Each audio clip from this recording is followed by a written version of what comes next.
ராமன் நடந்து நடந்து நொந்து போய் எங்கே சீதைன்னு தெரியல தேடிக்கொண்டு வருகிறார். முகமெல்லாம் கவலை தோஞ்ச முகமா இருக்கு.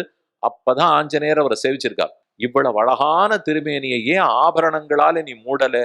எல்லாத்தையும் திறந்து போட்டு வந்திருக்கியராமா, என் கண்ணெச்சில் போட்டுடும் போல் இருக்கேங்கிறார். சின்ன குழந்தைக்கு சாயங்கால வேலையானா சுத்தி போட்டு உள்ள கொண்டு போய் உட்காத்திடணும். உடம்பெல்லாம் மூடி மூடி வைக்கணும். திறந்து போட்டு வாசல்ல உட்காத்தி வச்சா எல்லா கண்ணும் ஒரு கண்ணா இருக்குமா சுவாமி? இந்த கண்ணு அந்த கண்ணு என்னென்னமோ கண்ணு இருக்கு.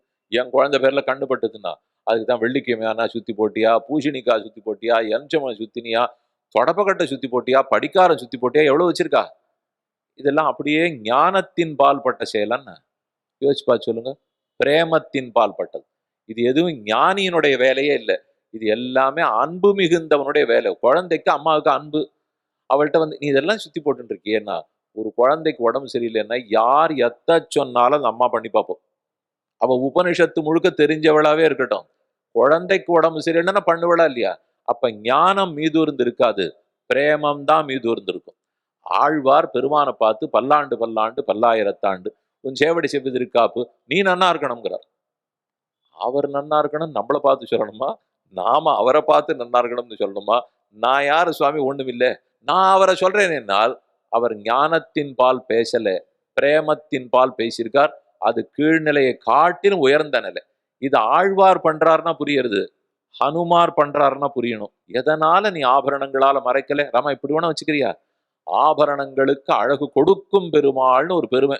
பெருமான் எழுந்தருளும் போது அப்படி தாளம் தட்டி அவருக்கு கொண்டாட்டங்கள்லாம் சொல்லுவா.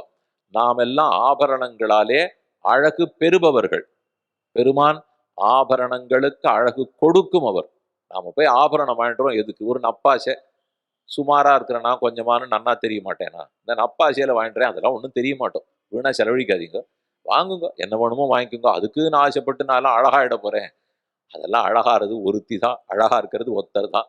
அந்த சீதைக்கு அந்த ராமன் தான், அந்த ராமனுக்கு அந்த சீதை தான். அவர்கள் எத்தனையோ கோவில்கள்ல பார்த்தா ஒரு நகை நட்டு காணும். அந்த திருமங்கல்யத்தோட சீதை இருக்கா, கையில பிடிச்ச வில்லோட மட்டும்தான் ராமன் இருக்கார். அதுவும் வனவாச ராமனை சேவித்தோம்னா அவர் திருமேனியில ஒண்ணுமே இருக்கிறது இல்லை. அவருக்கு ஆடை அலங்காரம் புஷ்பம் ஒரே விளக்கு வாத்தியம் கச்சேரி புறப்பாடு இதெல்லாம் அழகா இருக்கா? திருமஞ்சனத்துக்காக மொத்தத்தையும் கேட்டுட்டு ஒரு துளசி மாலையோடு இருக்காரு. அப்ப பார்த்தா மனசு ஈடுபடுகிறதா? ரெண்டாவது தான் ஈடுபடும். அவருக்கு இந்த ஆபரணங்களால் அழகில்ல, ஆபரணத்துக்கு அழகு கொடுக்கும் பெருமாள்.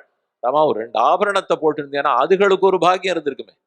உன்னுடைய தோல்ல ஏறினதுனாலே நகைக்கு ஒரு பாக்கியம் கொடுக்க கூடாதான்னு ஹனுமார் கேட்டிருக்கணும்னால் அது பக்தியின் வெளிப்பாடு, பக்தியின் உச்ச நிலை.